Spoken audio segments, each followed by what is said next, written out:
Buenas tardes, queridos hermanos. Buenas tardes. No sé si os habéis dado cuenta, pero estamos en diciembre, día 1. Y hace frío. Yo os sugiero que los hermanos nos pongamos un momento en pie, saludemos al que está a nuestro lado, y si quieres dar un abrazo a algo, quizás alguien necesita un abrazo en esta tarde. Bendecid a nuestros hermanos. Dale la mano, un beso, un abrazo, lo que el Señor te ponga en tu corazón.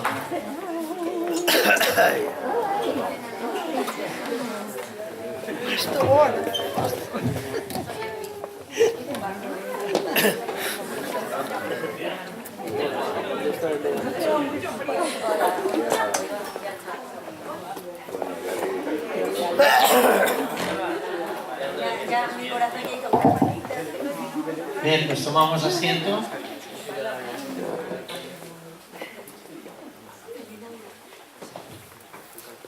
Como acaba de decir Nelly, en este mes de diciembre, que empezamos hoy, vamos a tener una serie de estudios nueva basados en el texto de Isaías 9:6, que lo tenemos ahí en la pantalla, que dice: porque un niño nos es nacido, hijo nos es dado, y el principado sobre su hombro, y se llamará su nombre Admirable, Consejero, Dios fuerte, Padre eterno, Príncipe de paz.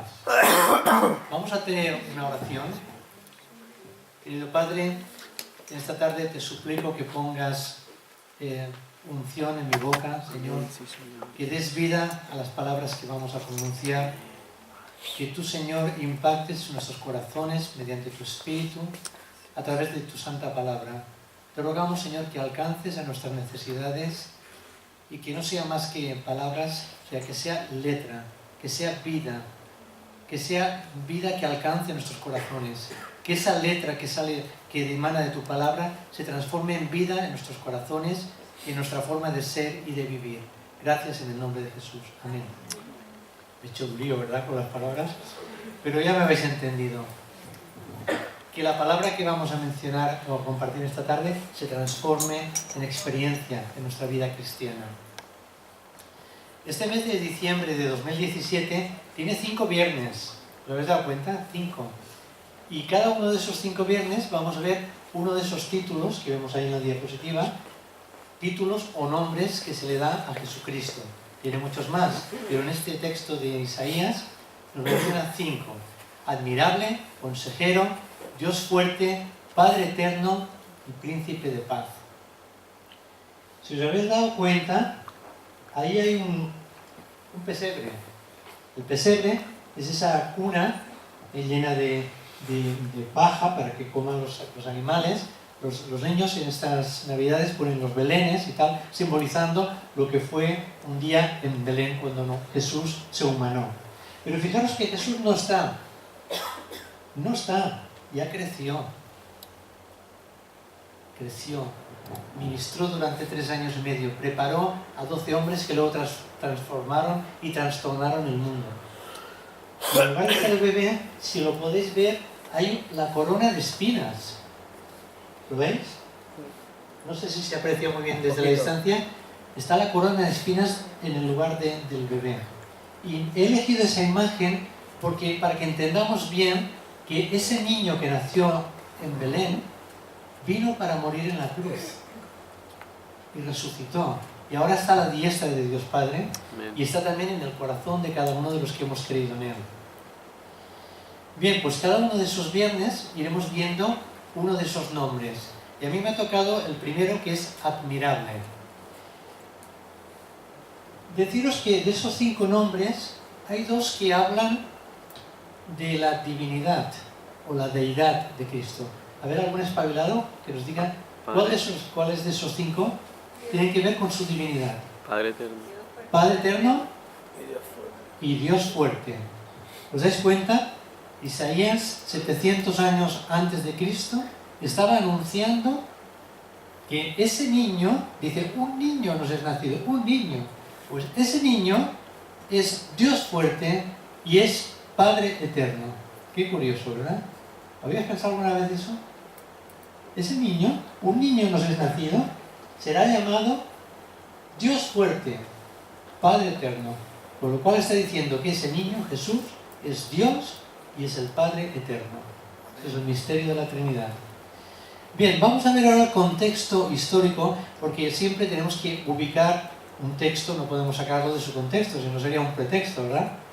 Entonces, el contexto histórico de este capítulo 9 de Isaías lo encontramos en los dos capítulos anteriores, el 7 y el 8. Tranquilos que no lo vamos a ver, pero lo vamos a resumir un poco. Ese capítulo 9, en la Reina Valera lo titula Nacimiento y reinado del Mesías.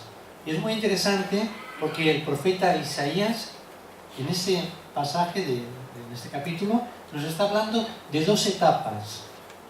Ese capítulo se cumple en dos etapas. Una sería en la primera venida, o sea, el nacimiento de Jesús y su ministerio en la tierra, y la otra etapa se cumpliría en la segunda venida, que está por cumplirse y que está ya muy pronto, muy inminente. Isaías escribe de una forma como si hubiera sucedido ya, es algo futuro, porque ya he dicho que él vivió 700 años antes de Cristo, sin embargo lo cuenta como si ya hubiera sucedido. Dice, un niño nos es nacido, no dice un niño nacerá, dice, nos es nacido, etcétera, etcétera. Bien, ahora el contexto que encontramos en los capítulos 8 y 9, lo vemos resumido en los versículos que ahora vamos a ver.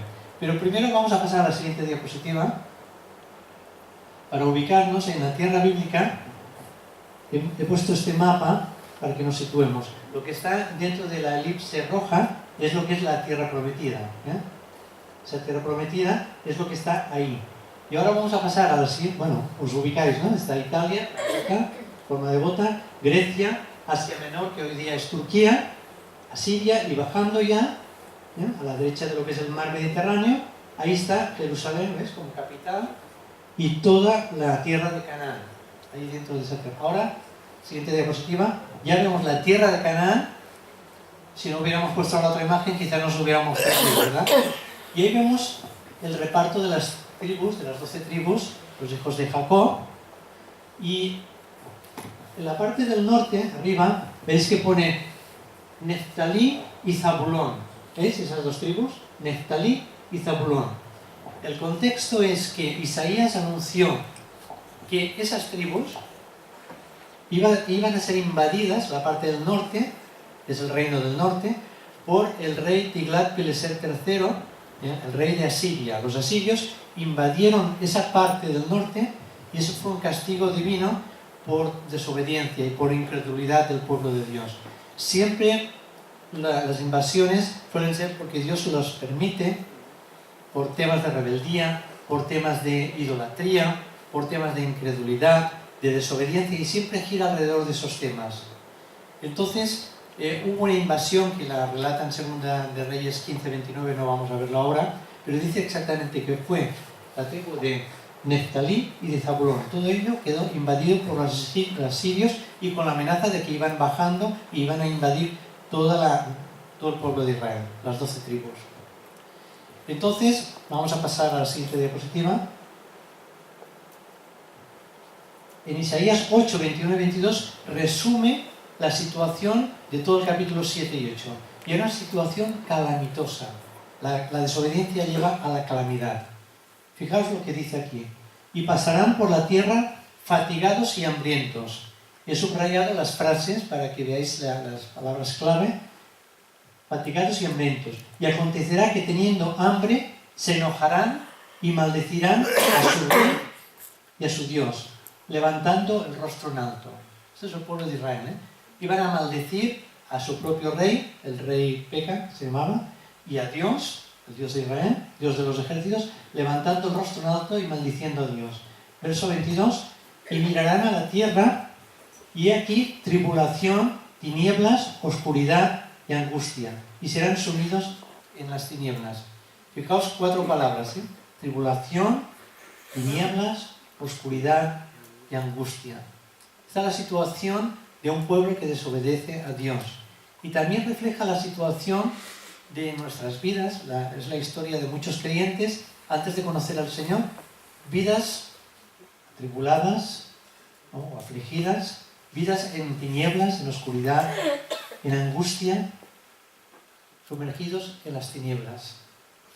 Esa es la situación particular de muchos de los que no creen todavía o de nosotros antes de conocer al Señor. Pues este es el contexto histórico de ese texto de Isaías. Pero dice, y vayamos adelante en la siguiente diapositiva, pero, ahí hay un pero. Cuando hay un pero, prestemos mucha atención, porque hay un giro, hay un cambio de situación. Dios es misericordioso, y ahora dice, pero no habrá siempre oscuridad. Y ahí está pensando ya, está hablándonos del Mesías que iba a venir, de Jesucristo. Él iba a ser la luz del mundo. Por eso dice, la luz combate las tinieblas, ¿verdad? No habrá siempre oscuridad. Para la que está ahora en angustia, tal como la aflicción que le vino en el tiempo que livianamente tocaron la primera vez la tierra de Zabulón y la tierra de Neftalí. Ahí lo tenéis, esas dos tribus. Pues al fin llenará de gloria el camino del mar de aquel lado del Jordán en Galilea de los gentiles. Llenará de gloria. ¿Y qué llenará de gloria? Pues ese trozo de tierra que está entre el río Jordán y el mar grande, que es el mar Mediterráneo. Esa franja de tierra es la tierra prometida, la tierra de Canaán. Y dice que la llenará de gloria. ¿Y por qué de gloria? Pues porque Jesús, aunque nació en Belén, vivió en Nazaret. Y Nazaret forma parte de la región de Galilea. ¿Puedes poner otra vez el mapa, el pequeño? Este no, el otro. Fijaos que arriba hay, bueno, todo esto azul que veis es el río Jordán, lo que está en medio, el río Jordán. Y arriba de todo hay un ensanchamiento al lado de Zabulón, que es el mar de Galilea, también llamado mar de Tiberíades. Y allí, en esa zona que va desde el río hasta el mar, todo eso es la tierra de Canaán. Bien, pues dice que llenará de gloria toda esa franja. Y es que Jesús vivió en Nazaret, que estaba por ahí, junto al mar de Galilea. Por eso le llaman Jesús el Galileo, también el nazareno, porque vivió en Nazaret, el Galileo. Llenará de gloria porque Jesús, buena parte de su ministerio, más de un año, fue en esa región de allá al norte de Galilea. Después ya pasó a la parte del sur, fue bajando, y Jerusalén, Betania y toda aquella zona. Pero mayormente estuvo también en la parte de arriba. Y por eso llenará de gloria. ¿Por qué? Porque Él es glorioso. Él fue glorioso en su ministerio público allí. Pasamos a la siguiente diapositiva. Bueno, la anterior, perdón. La siguiente. No, para atrás, no para adelante. Ahí. Versículo 2 dice: el pueblo que andaba en tinieblas vio gran luz. Fijaos, no fue una luz corriente, vulgar y corriente, fue una gran luz, porque como él mismo dijo, yo soy la luz del mundo, y el que me sigue, ¿qué dice? No andará en tinieblas, en oscuridad. El que me sigue, el que sigue a Jesús, no andará en oscuridad. Dice, y vio gran luz a los que moraban en tierra de sombra de muerte. Esa tierra que estaba en penumbra, en oscuridad, debido a esa desobediencia y debido a la invasión de los asirios que los había llevado a la miseria, entonces luz les resplandeció sobre ellos. Luz les resplandeció sobre ellos. Y también sobre nosotros, los que hemos creído. La luz del Señor nos ha resplandecido. ¿O no es así? Amén. Yo no veo algunos que están medio en oscuras porque están adormilados, porque es viernes o porque tienen frío, no lo sé. Pero bueno, ¿te ha resplandecido la luz del Señor? Amén. Gloria a Dios. Pasamos a la siguiente diapositiva. Versículo 3 dice, multiplicaste la gente y aumentaste la alegría. Se alegrarán delante de ti. Ahora he puesto en rojo, o en granate, todo lo que tiene que ver con tener al Señor en nuestro corazón. Nos alegraremos delante del Señor. Dice, como se alegran en la siega. Los segadores, los agricultores, el día de la siega es un día de mucho gozo y regocijo. ¿Se alegran por qué?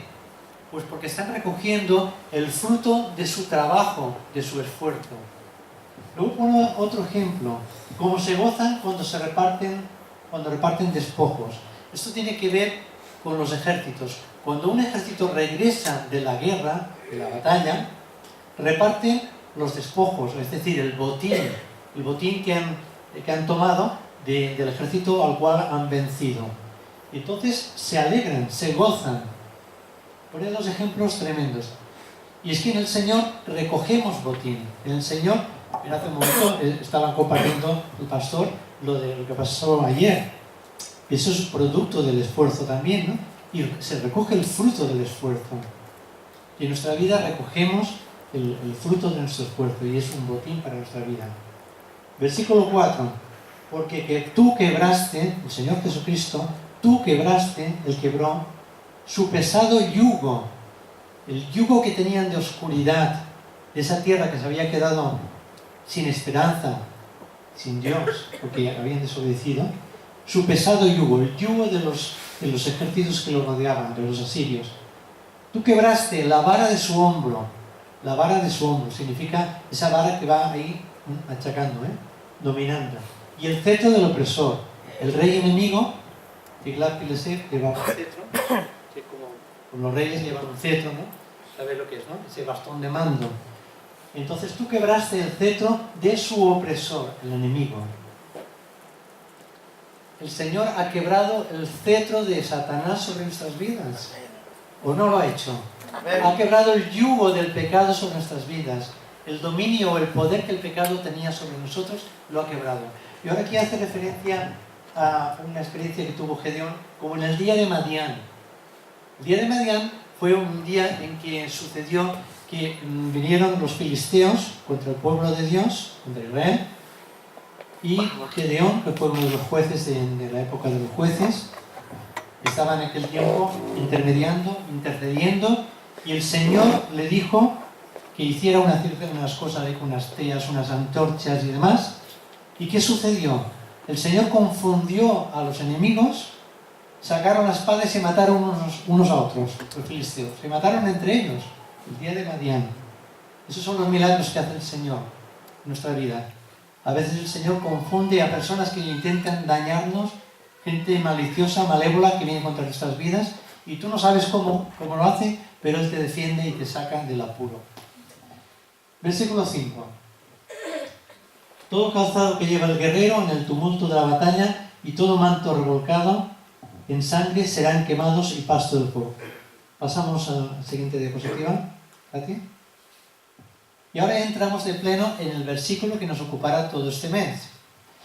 Versículo 6. Porque un niño nos es nacido, un hijo nos es dado y el principado sobre su hombro. Fijaros que dice nos. Un niño nos es nacido. A nosotros. Al pueblo de Israel, pero también al pueblo de Dios, la iglesia. A nosotros nos es nacido. Luego lo repite. Un hijo nos es dado. A nosotros. El Hijo de Dios.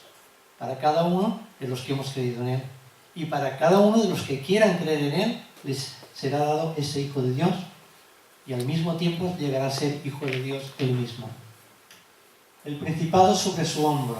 Y se llamará su nombre, y ahí tenemos los 5 nombres que hemos mencionado, y he puesto en negro los que simbolizan, los que hablan de la divinidad de Cristo mismo. Saltamos la otra diapositiva, la pasamos, y vamos a entrar ahora de pleno en la segunda parte del estudio, y aquí acaban las diapositivas.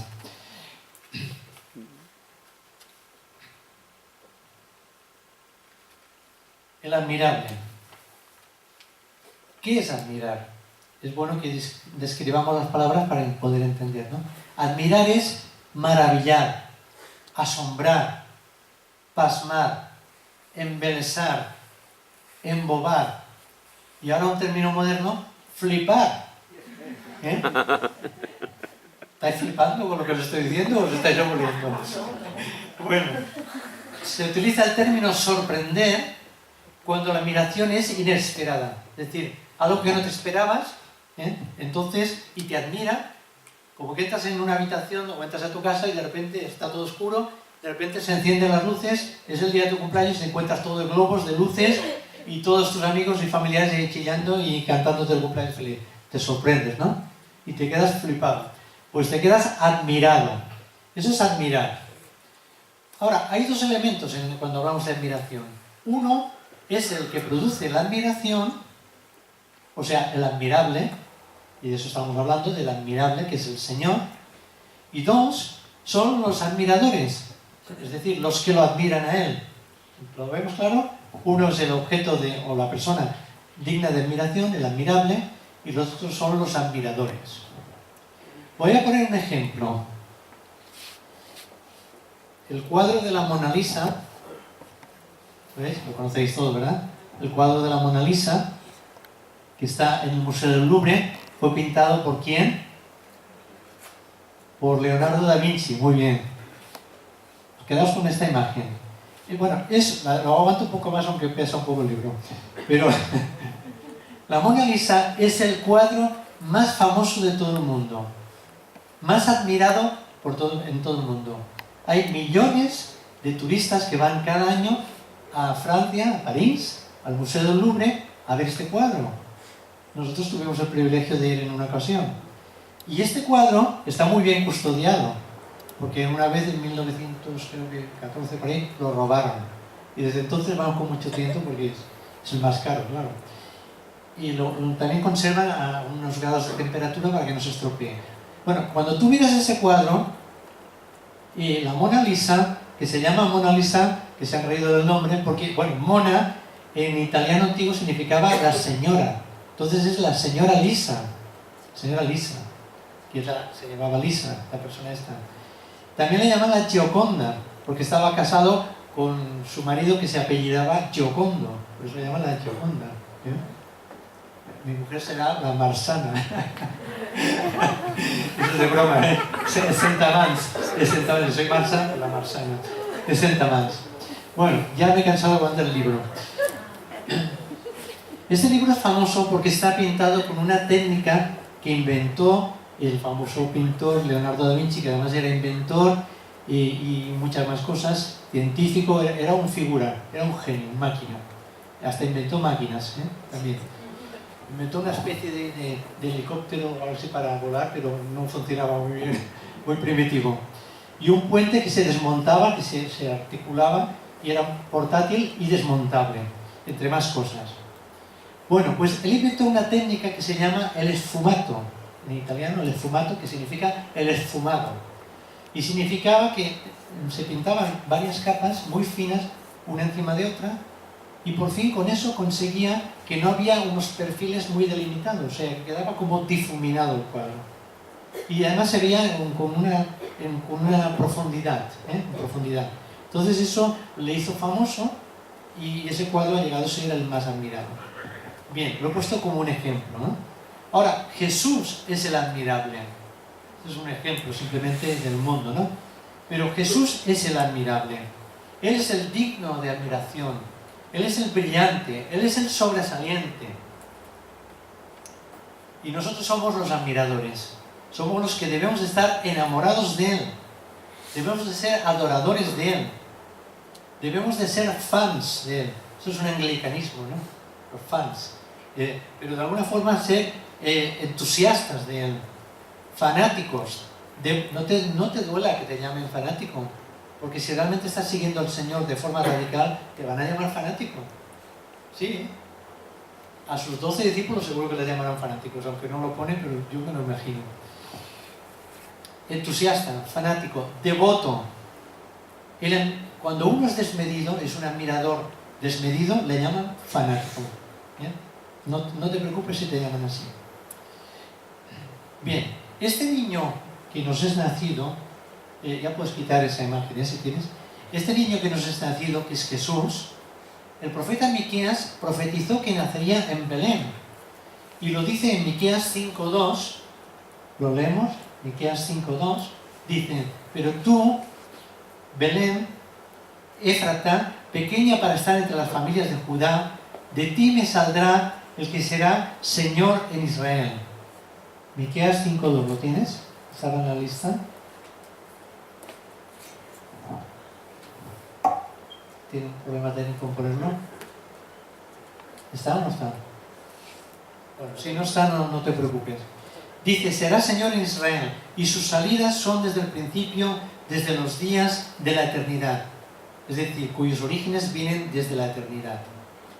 Fijaos que Miqueas profetizó que nacería en Belén.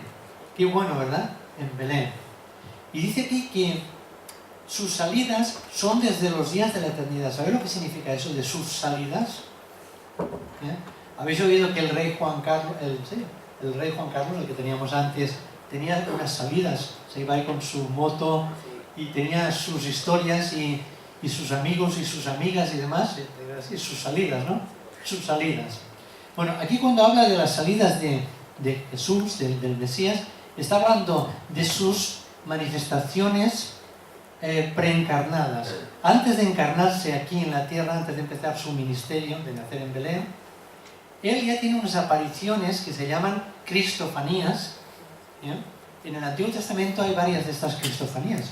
Por ejemplo, cuando se aparece el ángel de Jehová en casa de Abraham y Sara, acompañado de dos personajes más, de dos ángeles, pues eso es una cristofanía. Cuando Jacob se pasó toda la noche luchando con un ángel, eso también es una cristofanía. Ese ángel era Jesucristo mismo. Entonces, en el Antiguo Testamento, esas son las cristofanías, aparece en varias ocasiones. Por ejemplo, en la zarza, Moisés en la zarza, eso ya es una teofanía, una aparición de Dios en la zarza ardiendo, esa zarza que quemaba, que ardía, pero no se consumía. Pues de esa zarza salió una voz que le habló a Moisés y se manifestó como el gran yo soy, ¿no? Como el yo soy. Eso se llama una teofanía. La diferencia entre una teofanía y una cristofanía es que la teofanía tiene que ver con Dios mismo, con Dios, pero no necesariamente en forma humana, sino, como te he dicho, una zarza ardiendo. Y cuando tiene figura humana, entonces se llama cristofanía. Qué lío de palabras, ¿verdad? Pero es para que vayamos aprendiendo estos conceptos. Ahora vamos a ver en Salmo 63:2, dice el salmista David: te he contemplado en el santuario para admirar tu poder y tu gloria. Para admirar, estamos hablando de admirarle. ¿Y qué estamos admirando aquí? El poder de Dios y la gloria de Dios. Eso es lo que estaba viendo David.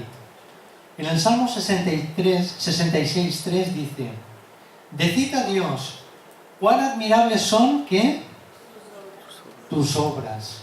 O sea, que ya hemos admirado su poder, su gloria, y ahora admiramos sus obras. Salmo 66:5 dice: venid y ved los actos de Dios, admirable o temible, en sus hechos para con los hijos de los hombres. Esta es la revisión Reina Valera actualizada, los actos de Dios. Y estamos viendo ahora las obras de Dios. Estamos admirando los hechos de Dios, sus obras. Si no coincide a veces la versión, no os preocupéis, es porque he tomado otra versión. En Mateo 7, 28 y 29, el evangelista nos dice que la gente se admiraba ¿de qué? De su doctrina. De su doctrina. La gente, el pueblo, se admiraban de su doctrina. ¿Por qué? Porque enseñaba no como los escribas o los maestros de la ley, sino que enseñaba con autoridad. Tenía autoridad. Entonces ya vemos que también se admiraban en esta ocasión de su doctrina, es decir, de sus enseñanzas. Marcos 6:2 dice: y llegando el día de reposo, comenzó a enseñar en la sinagoga, y muchos oyéndole, ¿qué pasaba? Se admiraban y decían: ¿de dónde tiene estas cosas? ¿Y qué sabiduría es esta que les da? Y estos milagros que por sus manos son hechas. O sea, que aquí se admiran de sus milagros y de todos los hechos que hace, las liberaciones de demonios, las sanidades, cuando calma la tempestad en el mar, cuando transforma el agua en vino, cuando reproduce el pan y los peces, los multiplica, etc. La gente se admiraba de sus milagros. Lucas 9:43 dice: y todos se admiraban ¿de qué? De la grandeza de Dios. Tremendo. O sea, fijaos que hay motivos para admirarse del Señor.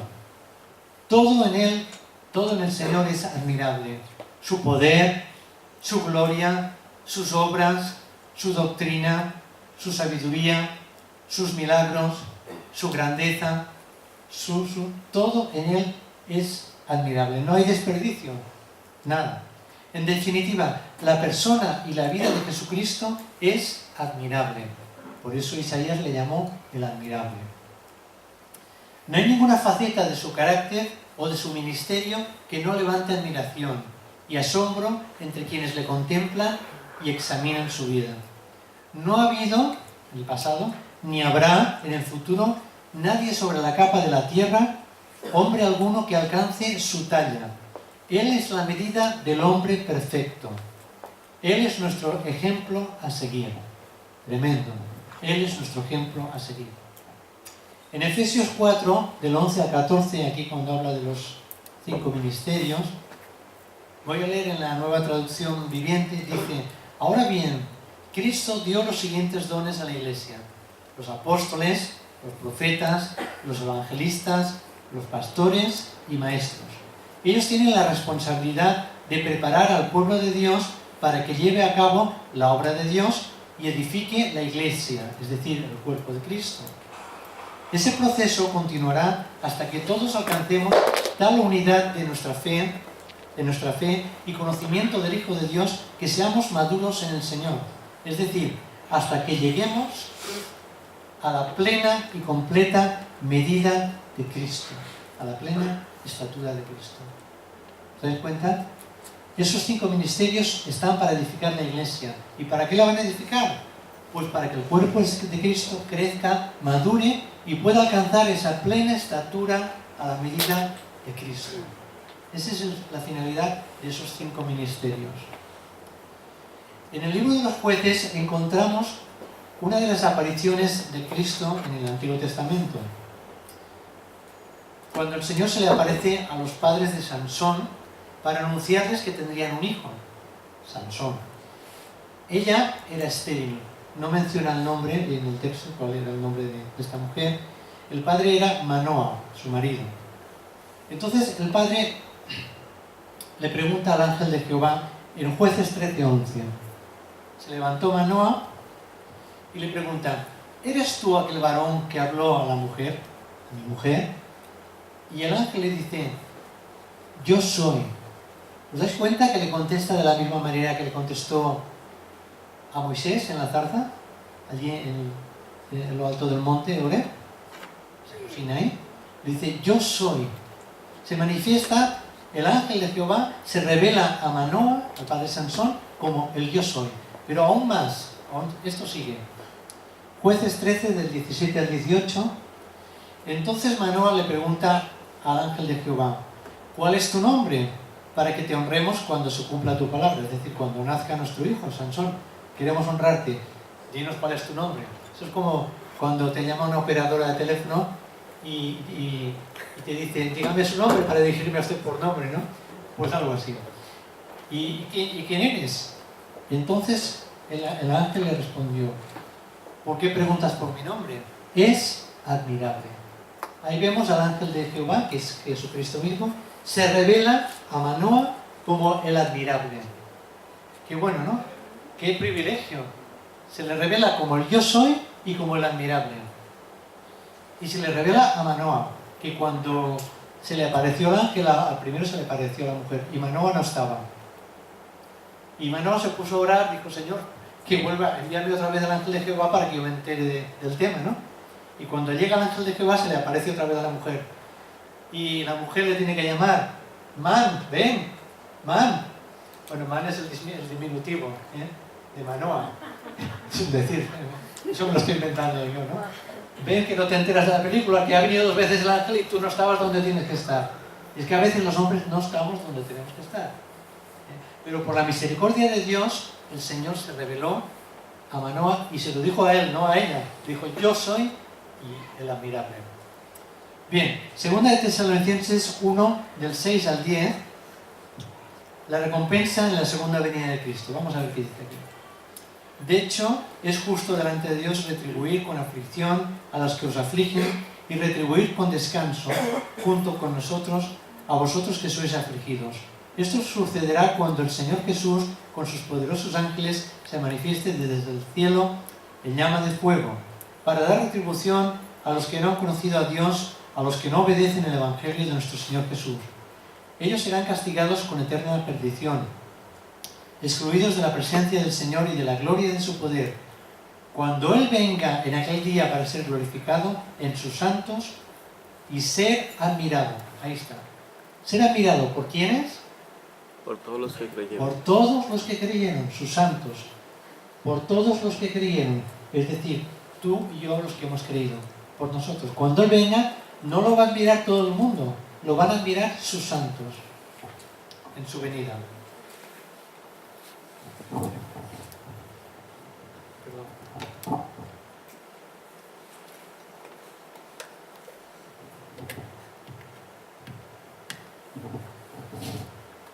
¿Vas a ser tú uno de ellos que lo admire cuando Él venga? Amén. Si viene mientras estés vivo. Y si no, cuando te presentes ante su presencia, que puedas admirarlo. Seguro que le vamos a admirar porque nos va a sorprender mucho más de lo que entendemos o nos imaginamos. Mucho más de lo que leemos en Apocalipsis, cuando están todos ahí adorándoles los seres celestiales. Yo creo que no nos podemos ni imaginar lo que va a ser aquello. Pero bueno, lo que está claro es que vamos a admirarle o bien en su segunda venida, o bien cuando nos partamos, cuando el Señor nos lleve a su presencia. Primera de Pedro 2:9. Pero vosotros sois linaje escogido, vosotros, real sacerdocio, nación santa, pueblo adquirido por Dios, para que anunciéis las virtudes de aquel que os llamó de las tinieblas a su luz admirable. Su luz, como he dicho antes, no es una luz pequeña, no es como esas luces de aquí, de neón y demás. Su luz es una luz admirable, digna de admirar.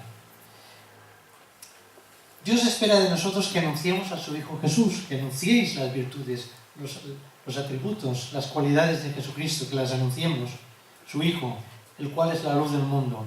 Su luz es admirable porque nos ha librado de las tinieblas al pecado.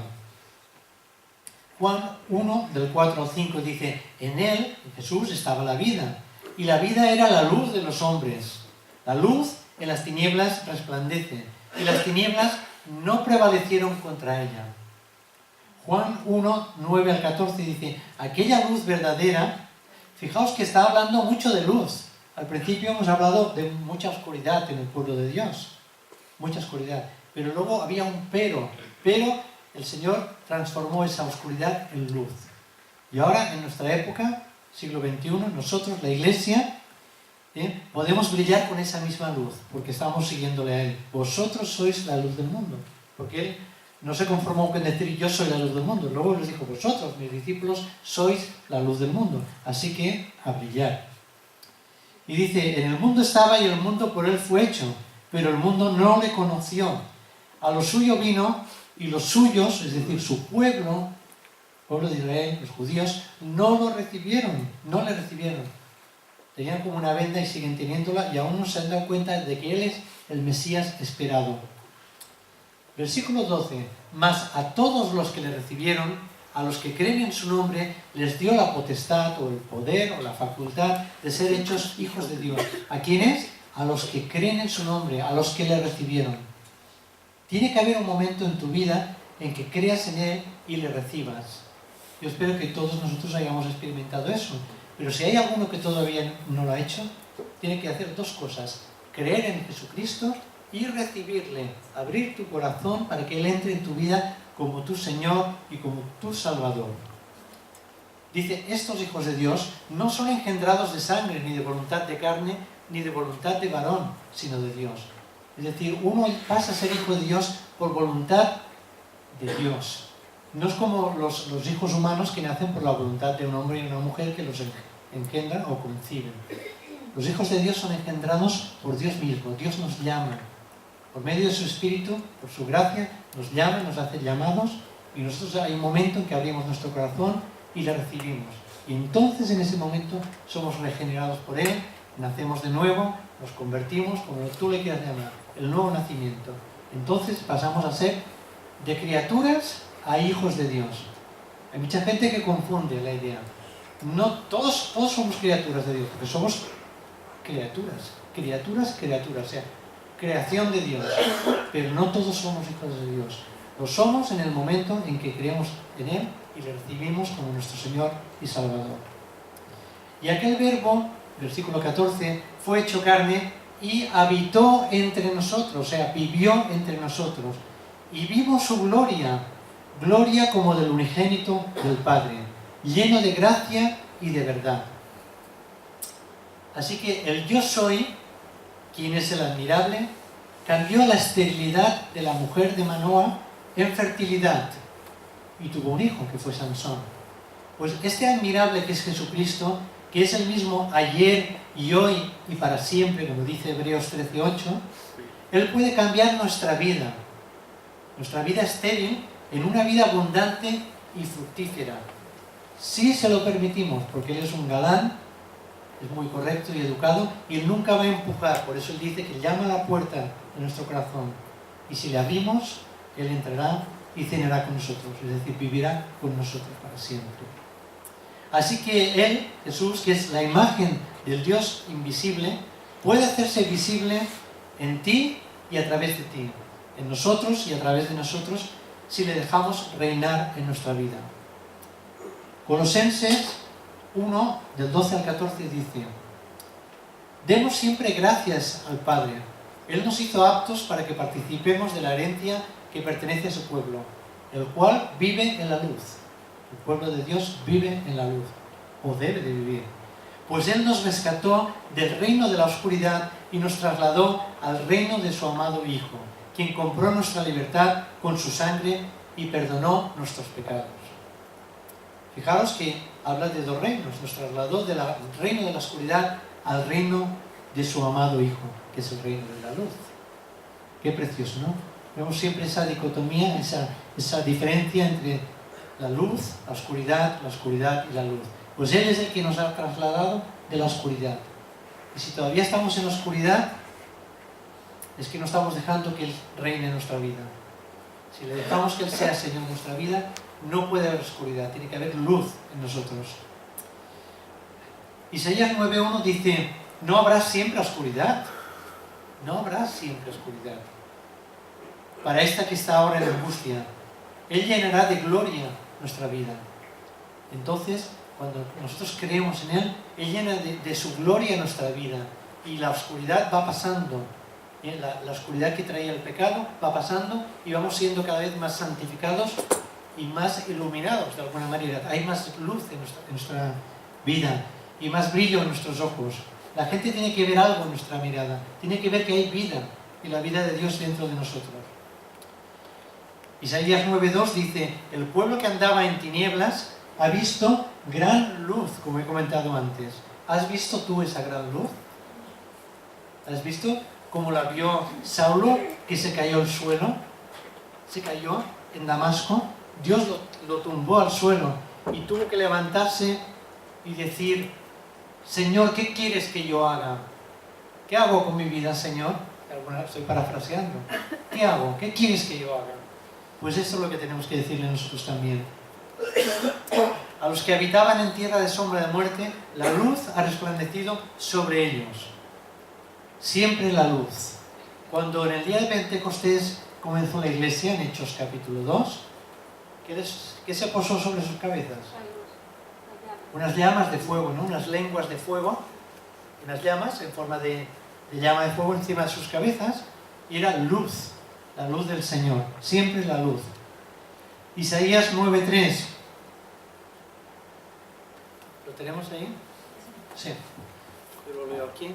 Isaías 9:3 dice: multiplicaste la gente, aumentaste la alegría. El Señor va a aumentar tu alegría si tú le obedeces. Se alegrarán delante de ti como se alegran en la siega, como he dicho antes. Tú te vas a alegrar en el Señor y vas a hacer tu propia siega, vas a recoger tus frutos. El fruto del Espíritu Santo, que sabemos que está en Gálatas 5, 22, 23, amor, gozo, paz, etcétera, etcétera. Vas a recoger ese fruto en tu propia vida. Y te vas a gozar con el botín que el Señor va a traer a tu vida. El Señor va a quebrantar tu yugo, el yugo del pecado. El Señor va a quebrantar la vara del pecado, del enemigo. Va a quitar el cetro del opresor de tu vida. Así que el Señor es precioso en nosotros. Si le dejamos obrar, puede hacer tantas cosas, ¿verdad? Vamos a ver algunas aplicaciones y con ello ya termino. A todas las personas nos gusta que nos admiren, ¿verdad? Eso forma parte de la naturaleza humana caída.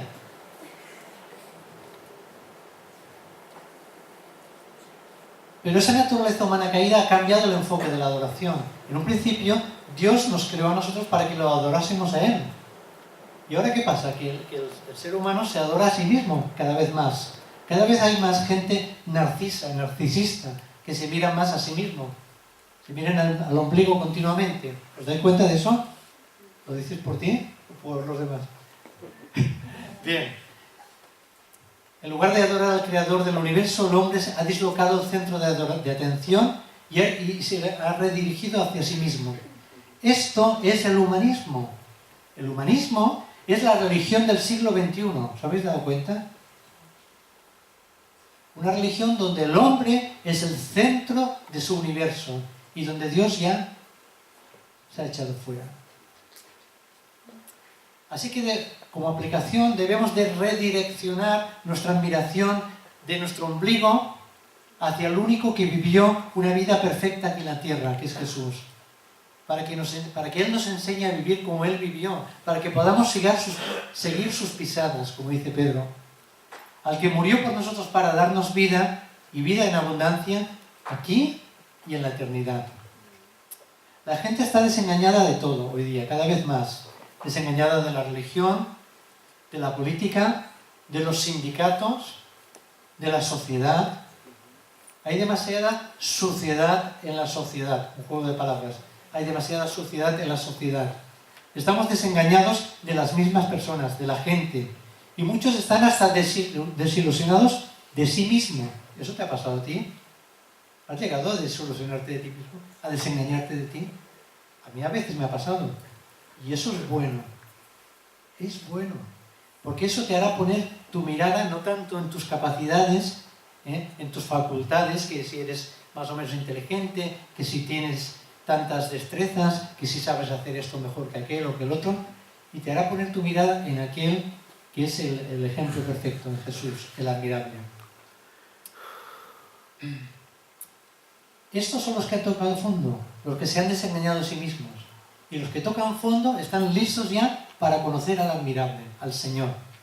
A veces, solo hasta que tocamos fondo, como la samaritana, como el hijo pródigo, no nos volvemos a aquel que nunca nos engañará, porque Él ya nos ha dado todo por nosotros en la cruz.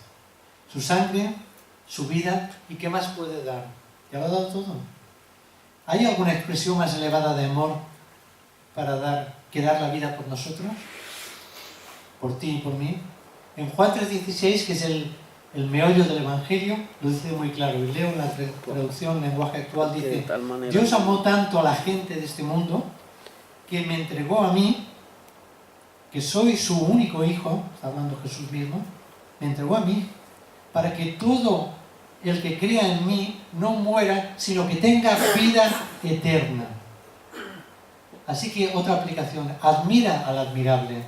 La palabra nos enseña a poner nuestros ojos en Jesús, nunca en nosotros. Hebreos 12:2 lo dice: puestos los ojos en Jesús, el autor y consumador de la fe, el cual por el gozo puesto delante de él sufrió la cruz, menospreciando lo propio, es decir, la vergüenza, y se sentó a la diestra del trono de Dios.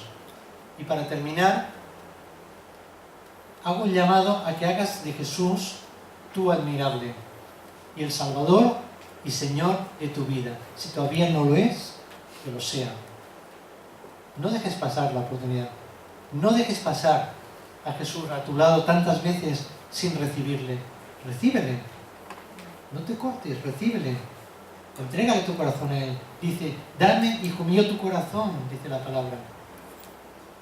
John Piper escribió la siguiente frase: mi gozo más profundo será el de admirar al más admirable. Y hay una sola persona que tiene esa condición: Cristo, que es la plena imagen de Dios.